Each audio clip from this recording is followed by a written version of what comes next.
Prabowo dan Gibran Rakabuming Raka sebagai pemenang pemilu 2024. Ini dilakukan setelah pada 22 April lalu, Mahkamah Konstitusi memutuskan menolak gugatan sengketa Pilpres yang diajukan Anies Mohaimin dan Ganjar Mahfud. MK sudah memutuskan. Lalu bagaimana dengan nasib hak angket yang sebelumnya digadang-gadang sebagai jalan politik untuk membuktikan adanya kecurangan di pemilu 2024? Tarik ulur hak angket memang terjadi, bahkan sebelum MK menggulirkan sidang. Dan sepertinya hak angket kini tinggal kenangan. Partai Nasdem sebagai pengusung Anies Mohaimin menyebut hak angket sudah tidak relevan lagi. Pertama lah dulu, mungkin ada usulan lain selain merapat ke pemerintahan? Coba, ada usulan? Kalau ada usulan boleh kita pertimbangkan juga. Itu yang pertama, kita bisa pertimbangkan itu. Kalau enggak ada usulan lain, apa sebenarnya yang lebih baik bagi Nasdem? Dengan spirit dan semangat seperti apa yang saya utarakan tadi, itu satu. Progres perjalanan waktu sejujurnya membuat hak angket sudah tidak up to date lagi untuk kondisional hari ini. Itu menurut Nasdem. Senada dengan itu, PDIP sebagai partai pengusung Ganjar Mahfud sepertinya tidak lagi mempertimbangkan hak angket. Ketua DPP PDIP yang juga Ketua DPR RI Puan Maharani bahkan hanya menggeleng saat ditanya soal kelanjutan hak angket. Kalau yang hak angket, Mbak.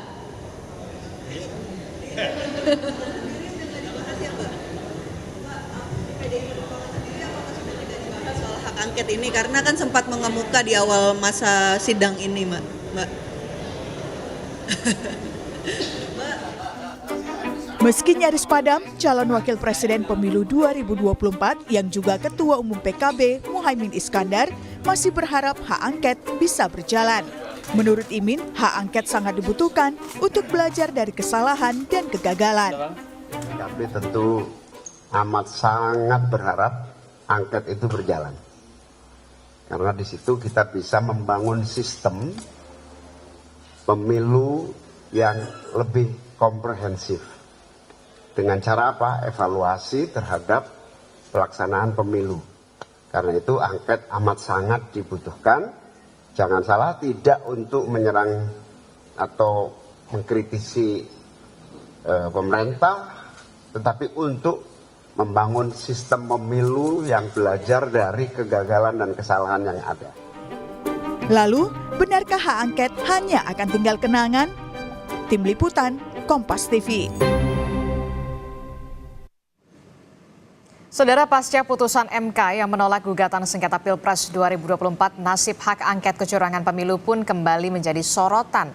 Bagaimana nasib hak angket yang sebelumnya digadang-gadang sebagai jalan politik untuk pembuktian adanya kecurangan di pemilu 2024? Akankah tetap lanjut atau memang disengaja menjadi peluru bergen politik? Kita akan bahas soal ini bersama dengan sejumlah narasumber. Sudah hadir ke studio ada pengamat politik dari Universitas Al-Azhar Indonesia. Sudah ada Kang Ujang Komarudin. Assalamualaikum Kang Ujang. Waalaikumsalam Mbak Disti. Ya, kita kembali bertemu lagi ya setelah kemarin. Iya. Kemudian melalui sambungan Zoom ada politisi dari PDI Perjuangan Mas Aryo Seno Bagaskoro. Selamat pagi Mas Seno. Selamat pagi Mbak Disti. Sehat ya? Pagi-pagi, sehat. Mohon maaf lahir batin. Kemudian ada juru bicara dari PKS, Kang Pipin Sopyan. Assalamualaikum, Kang Pipin. Waalaikumsalam, Mbak Disti. Ya, kemudian ada juga Ketua DPP dari Partai Golkar, ada Mas Bobi Rizaldi. Selamat pagi, Mas Bobi. Selamat pagi, Mbak Disti, ya. Mas Pipin, Mas sehat semua Seno, ya. Mas Ujang. Ya, siap. Ya, ini kita membahas soal bagaimana setelah putusan MK yang menolak seluruhnya dari permohonan Anies Mohaimin maupun juga dengan Ganjar Mahfud, tapi juga melalui jalur politik ini yang kemudian masih dipertanyakan.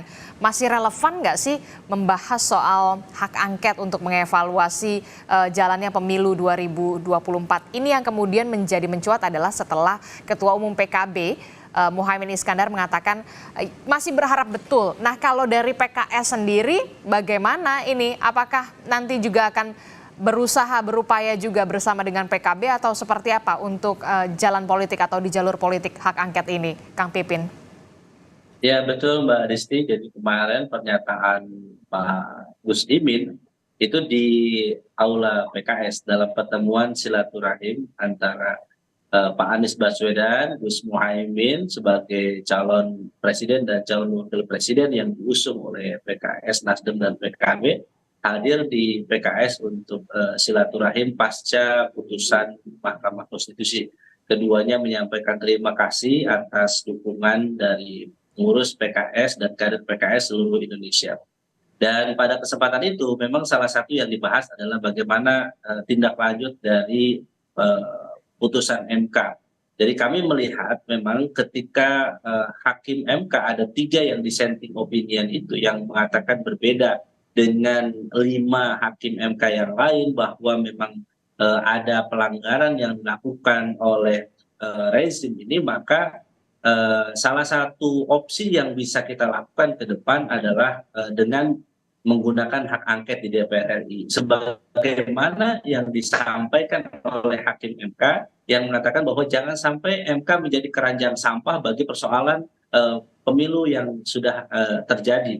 Jadi salah satu amanahnya dari hakim MK adalah penggunaan hak angket atau fungsi pengawasan yang seharusnya dilakukan oleh DPR RI dalam menindaklanjuti pelanggaran atau persoalan-persoalan yang terjadi pada pemilu dan Pilpres 2024 nanti. Nah, bagi kami hak angket ini adalah hak anggota dewan, hak konstitusional, bisa mengungkap berbagai persoalan yang terjadi.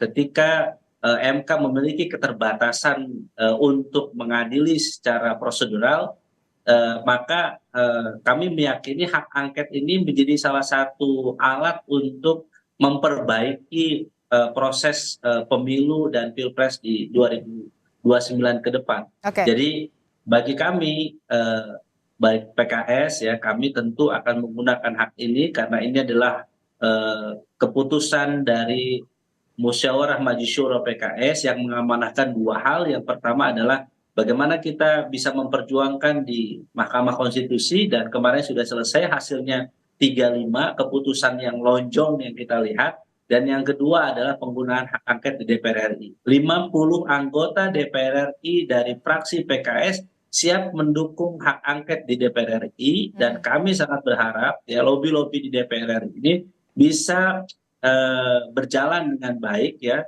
bahwa tidak hanya nanti PKS PKB, kita membutuhkan sekurang-kurangnya 50% jika PDIP bergabung, jika nanti Nasdem juga bergabung, kami yakin hak angket ini bisa bergulir di DPR RI. Oke, jadi kalau untuk PKS udah hakul yakin akan mengajukan hak angket bersama dengan PKB ya?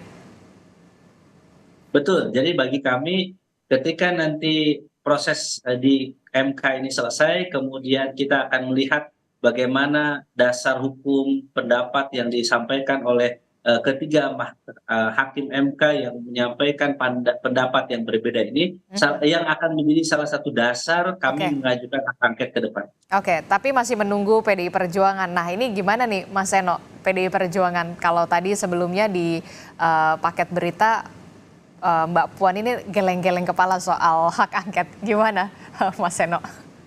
Ya, terima kasih Mbak Disti. Menurut saya memang dari awal posisi partai PDI Perjuangan di dalam memandang persoalan angket ini adalah bukan hanya soal bagi PDI Perjuangan, tapi bagi siapapun yang saya rasa masih peduli terhadap pentingnya merayakan kedaulatan rakyat melalui pemilu di dalam kontestasi-kontestasi elektoral berikutnya. Tidak hanya kemarin, tapi juga berikutnya kita juga pasti akan menghadapi pemilu.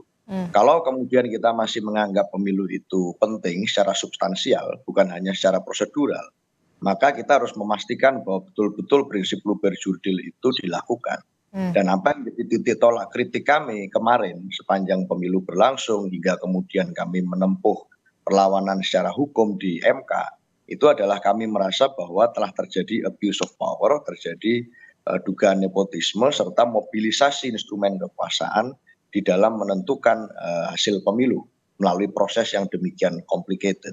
Dan itulah yang kami khawatirkan akan bermasalah bagi demokrasi kita ke depan. Maka kritik itu kami Tapi lakukan. begini Mas Seno, tapi sepertinya PDI Perjuangan ini masih maju mundur ini soal hak angket. Sebenarnya ada apa? Masih ada soal tawar-tawar atau lobby-lobby politik sepertinya Mas Seno? Enggak, kita ini meyakini bahwa memang harus ada mekanisme evaluasi di dalam pemilu kemarin. Maka kita sepakat untuk melancarkan 2 bentuk perlawanan secara terukur.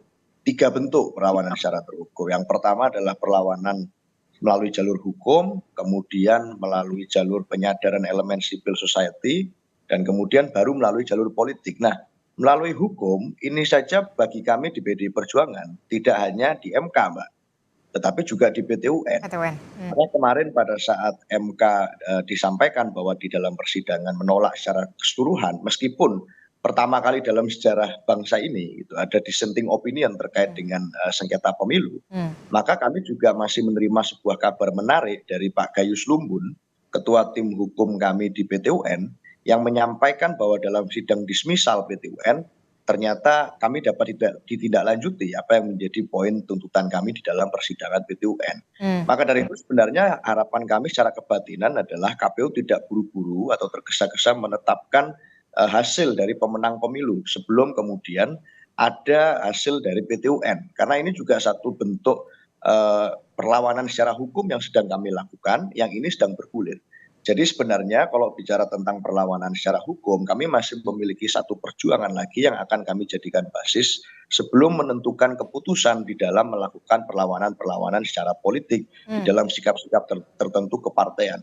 Tapi pada dasarnya kan statement partai sudah sangat jelas kemarin di DPP setelah pembacaan putusan sidang itu sudah disampaikan dihadiri oleh para pengurus DPP yang kemudian menyampaikan sikap bahwa MK bagi kami dalam penilaian DPP partai telah kemudian membuka jalan bagi terwujudnya kembali authoritarian populisme. Yang itu sangat kritik dan sangat keras sebenarnya kalau bicara tentang sikap kami dalam hasil pemilu. Jadi mekanisme apapun yang akan kami tempuh nanti, bicaranya adalah satu tentu terkait dengan kepastian dan keadilan hukum. Dan ini sedang berjalan, tidak hanya MK tapi PT UN. Yang kedua juga tentang momentum. Karena di dalam idealisme politik kita tentu harus dihadapkan dengan berbagai macam realitas politik. Tapi itu kan di jalur hukum ya, di PT UN begitu ya, kemarin juga dari jalur konstitusional sudah di MK. Nah di jalur politiknya, PDIP akankah mengajukan hak angket? Itu yang kemudian menjadi pertanyaan kita semua. Ya tentu saya seperti yang sampaikan tadi, idealisme politik tentu membutuhkan basis yang pasti. Dan itu kami sedang mencari kepastian itu di hukum. Maka MK tidak selesai begitu saja bagi kami karena masih ada PT UN. Tapi tentu kami kan Pak Ganjar salah satu yang pertama kali menyampaikan tentang urgensi hak angket. Berarti nunggu PT UN dulu nih ya? Ya, PDI Perjuangan tentu menghargai sikap itu. Saya ke Mas Bobi deh. Mas Bobi ini gimana nih? Nampaknya masih ada semangat-semangat yang kemudian kembali membara setelah Ketua Umum PKB ini berharap masih ada untuk mengajukan hak angket begitu. Kalau Anda melihatnya masih relevan nggak sih? Mas Bobi? Jadi gini Mbak Adisti, kalau Partai Golkar kan jelas kalau posisi politiknya dari awal ya, kita menolak adanya hak angket ini. Dan saya rasa setelah ada keputusan MK, saya rasa juga partai-partai lain juga akan menjadi lebih objektif lah dalam melihat hak angket ini dalam sistem ketatanegaraan. Maksudnya secara substansi, apa yang mau diangketkan? Hampir semua substansi itu sudah dijawab dengan keputusan-keputusan MK. Dan keputusan MK itu di dalam konstitusi pasal 24 ayat C itu sudah jelas. Itu adalah putusan pertama dan final yang terakhir, termasuk soal perselisihan pemilu. Misalkan mau ditanya yang lain lagi, misalkan untuk untuk lebih baik sistem demokrasinya, itu kan bukan pakai hak angket, itu bisa saja nanti dalam prolegnas untuk undang-undang pemilu yang dari tahun 2014 perlu dirubah, ya itu nanti dirubahnya. Atau dengan rapat dengan mitranya di Komisi 2, itu kan bisa, adalah sistem-sistem yang ada di dalam Komisi 2. Jadi saya merasa partai-partai pasti akan lebih realitas dan objektif lah melihat landscape keadaan politik setelah pasca putusan MK ini. Saya kan nggak tahu apakah memang sudah menjadi sikap partai masing-masing yang tadinya mengusungkan. Kan ini kan masih abu-abu, jadi lebih baik kita sekarang sama-sama membangun sajalah. Jadi tidak perlu lagi hak angket menyelesaikan, misalkan mau diteruskan ini apa yang mau diken KPU-nya berdasarkan undang-undang pemilunya, ya KPU-nya nanti tidak perlu pakai hak angket, pakai dalam raker pengawasan saja biasa. Kalau mau lebih merubah undang-undangnya, nah kita kan sudah ada, nanti masukkan saja prolegnas di periode berikutnya kalau perlu. Atau ini kan kita sudah menghadapi pilkada sebentar lagi, undang-undangnya yang dipakai masih undang-undang sama, penyelenggaranya penyelenggara yang sama. Masa ini mau dikacaukan lagi? Kita bulan Juli sudah pendaftaran, penyelenggaranya adalah institusi dan lembaga penyelenggara yang sama orangnya, dan ini juga. Dan kalau misalkan mau diserang institusinya, KPU-nya, penyelenggara Bawaslu, coba dilihat yang menjadi pengawas pemilu, yang menjadi petugas KPPS itu siapa? Itu kan masyarakat, bukan ASN, bukannya instrumen negara. Mereka itu masyarakat. Nah, inilah yang maksudnya saya yakin lah partai-partai ini akan sangat objektif melihat realitas pasca putusan MK, sehingga yang disampaikan Pak Surya Paloh saya yakin akan diikuti oleh semuanya. Karena sekarang sudah tidak lagi urusan mempermasalahkan hasil pemilu, ke PT UN pun akan membuat putusan apa. Di Undang-Undang Dasar kan sudah jelas, mau membubarkan KPU, mau mengapakan lagi, mau mengatakan ada kecurangan, semua substansi itu sudah dijawab dengan putusan-putusan yang kan macam-macam, mulai dari pencalonan, mulai tidak ada TSM, mulai kecurangan yang tidak bisa dibuktikan, mau di mana lagi? Kalau di MK kalah, apalagi di PT UN gitu loh maksudnya. Oke. Kang Pipin, Anda sepakat?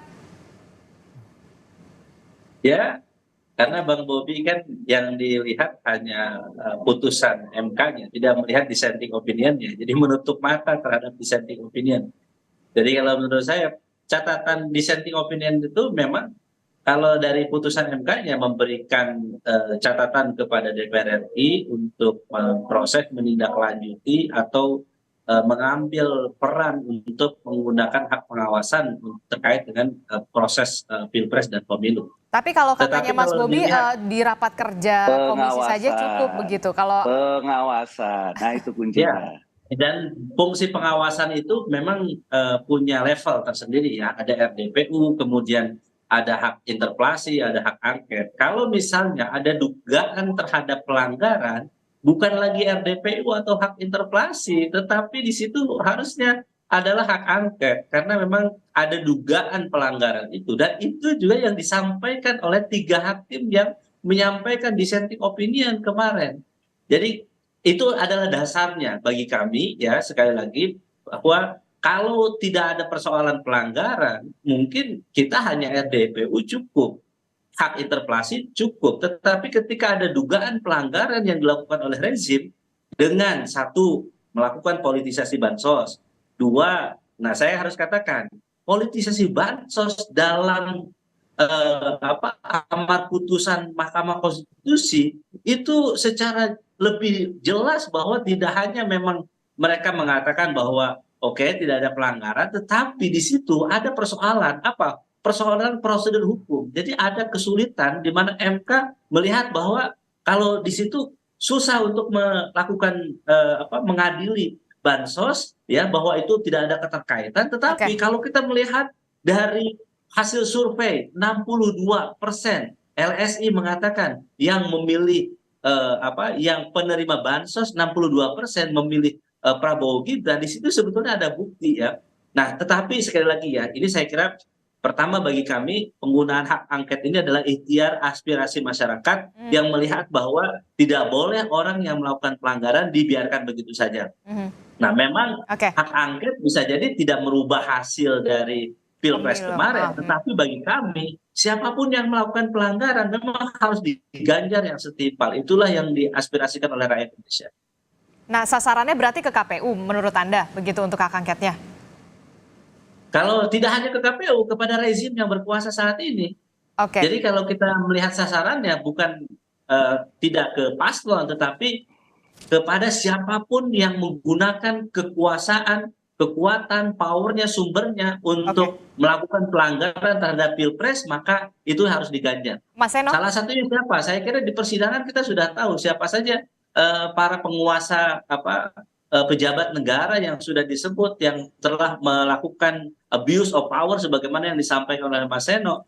Disitulah kita melihat bahwa ada upaya politik yang bisa digunakan oleh DPR RI supaya ini tidak berulang, supaya politisasi bansos tidak terulang, politisasi apalagi di pilkada sebentar lagi begitu, beberapa bulan lagi.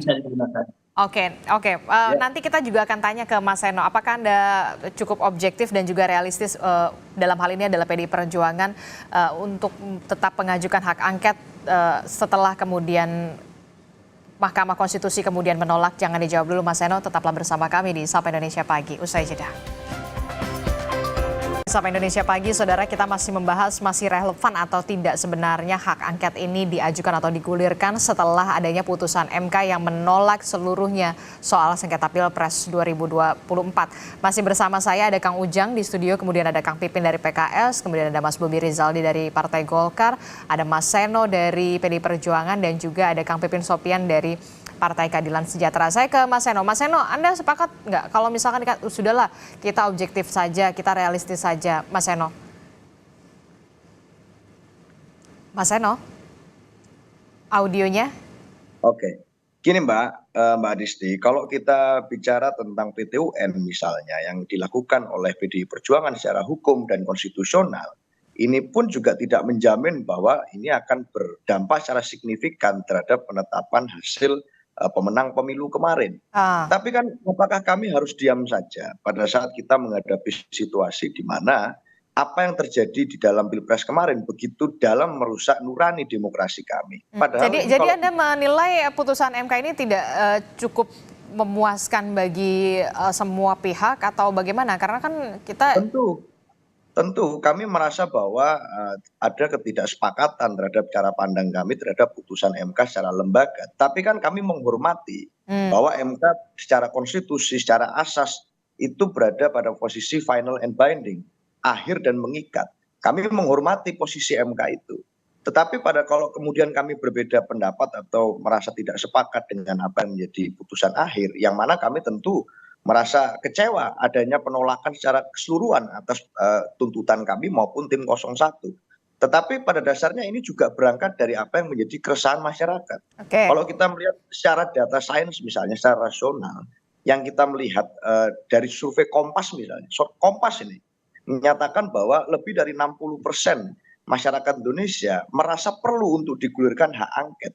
Hak angket ini kan satu simbolisasi saja sebenarnya dari sebuah mekanisme evaluasi atas apa yang terjadi di dalam pemilu kemarin, mau namanya Tapi kalau angket, katanya Mas Bobi kan cukup saja di raker komisi begitu, tidak usah sampai ke hak angket begitu, kan sama saja pengawasan juga. Oh ya tentu, secara teknis apapun itu namanya, mekanisme evaluasi itu ditunggu secara komprehensif dan menyeluruh.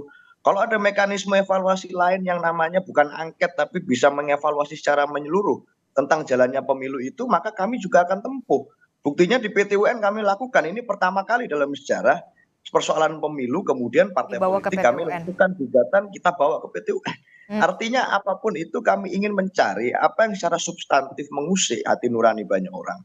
Kami ingin mencari jawaban bahwa memang di situ ada sesuatu yang salah, something wrong. Maka dari itu disampaikan oleh misalnya para hakim MK, Pak Arief Hidayat, Bu Eni, Pak Saldi Isra, kami angkat topi terhadap hakim-hakim ini yang berani menyampaikan bahwa pandangan mereka terjadi abuse of power, harusnya pemilihan atau pemungutan suara ulang, harusnya ini ada unsur-unsur yang kemudian tidak boleh dilakukan di pilkada selanjutnya, misalnya tentang pembagian bansos yang dekat dengan pilkada karena tidak bisa dinafikan, berpengaruh secara elektoral. Loh, ini kan bukan adu penalti, Mbak. Katakan skornya 5-3 kemarin gitu ya. Kalau di sepak bola 5-3, ada 5 yang menolak permohonan, ada 3 yang dissenting. Lalu setelah kami kalah terus sudahlah hasilnya kalah.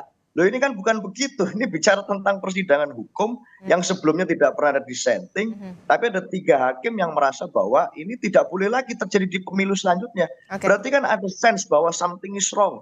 Sama dengan kebatinan 63% lebih rakyat Indonesia yang ingin dilakukan evaluasi, sama dengan kebatinan kami, sama dengan kebatinan kawan-kawan yang mendukung pasangan 01 misalnya. Dan itu artinya diperlukan sebuah mekanisme evaluasi. Namanya apapun buat kami ini urusan nomor sekian, tapi yang pasti harus ada evaluasi menyeluruh. Oke, saya ke Kang Ujang. Kang Ujang, Anda melihatnya bagaimana ini kalau misalkan PKB dan juga PKS, tampaknya PKS aku yakin begitu ya akan mengajukan hak angket, juga kemudian harus juga didukung oleh PDI Perjuangan. Jangan-jangan nanti PKS sendirian lagi ketika lobby-lobby politik dilakukan. Ya Mbak Disti, saya berkali-kali di meja ini ya di Kompas TV mengatakan hak angket itu sulit, berat, susah, akan gembos, akan layu sebelum terkembang. Gitu. Kenapa Anda mengatakan ya, bisa saja gembos? Kejadiannya kenapa? Pak Surya Paloh bertemu dengan Pak Jokowi, lalu sudah bertemu dengan Pak Prabowo, lalu mengatakan tadi ya kan sangat jelas tidak relevan.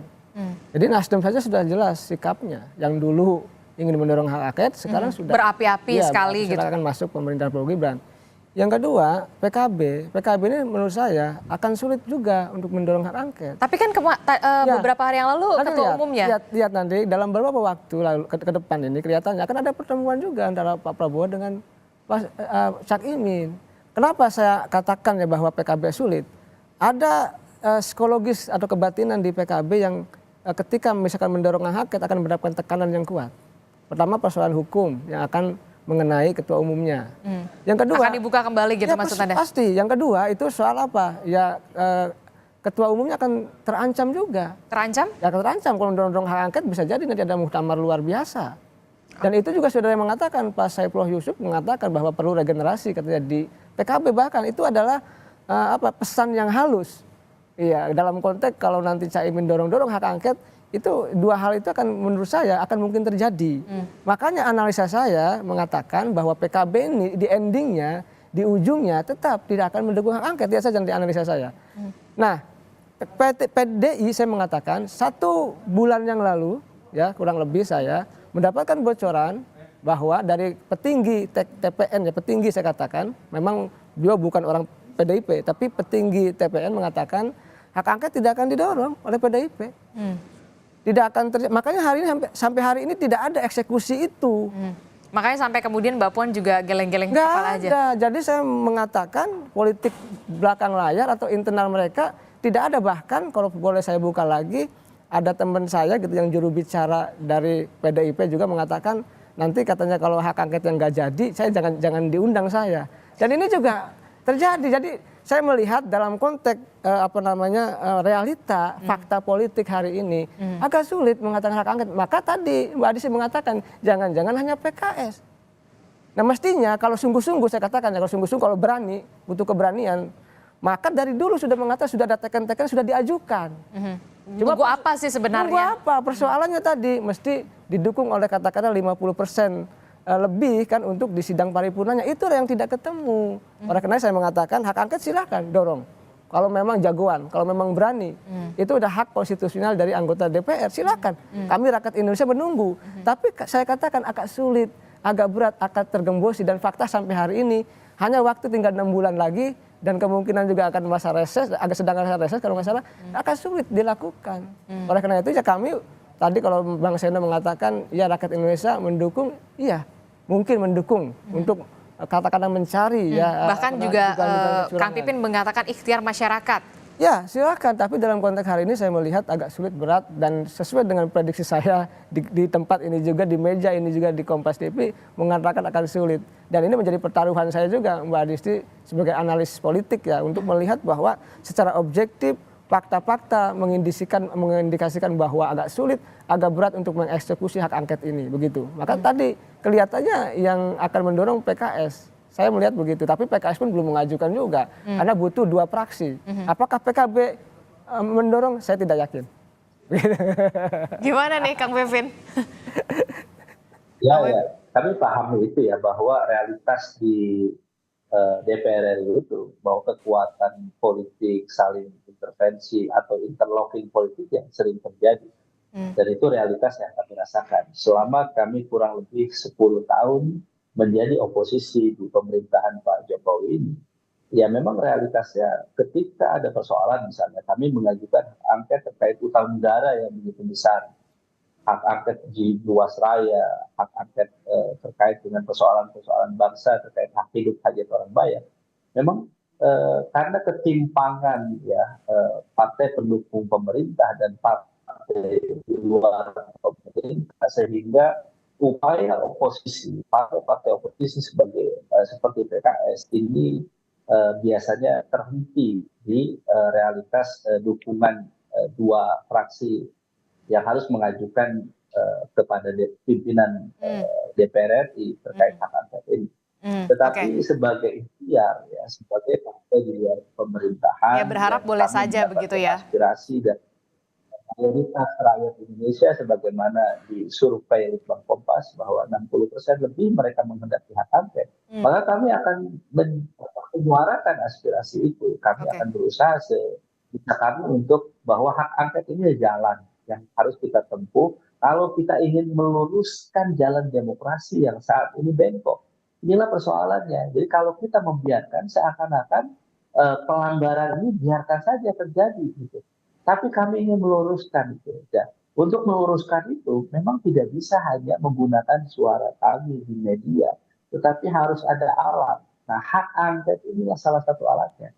Dan makanya kami mengajak keberanian ya untuk para anggota dewan dari lintas fraksi. Kita lihat bagaimana Tapi nanti bagaimana, maaf Kang Pipin saya potong, tapi bagaimana kemudian ketika nanti akhirnya PKB diajak oleh kubu Prabowo Gibran begitu ya, bisa saja kemudian tergembosi dalam tanda kutip begitu, Kang Pipin?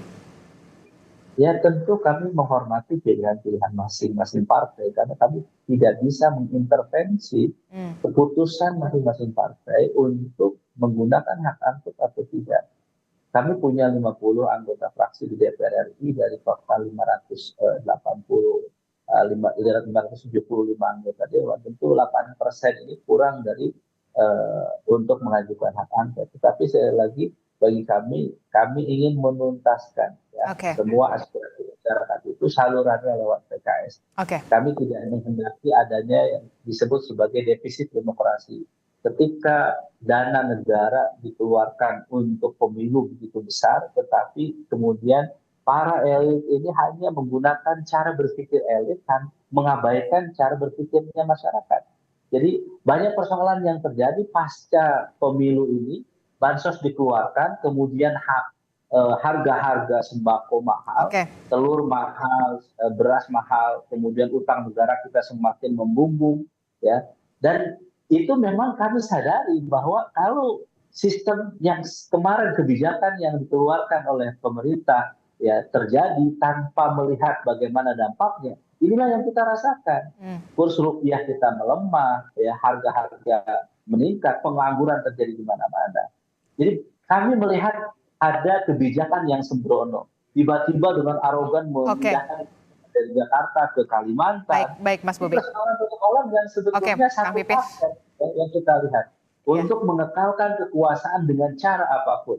Nah inilah yang kami inginkan supaya ada evaluasi, ada siapapun yang melakukan pelanggaran tetap diproses.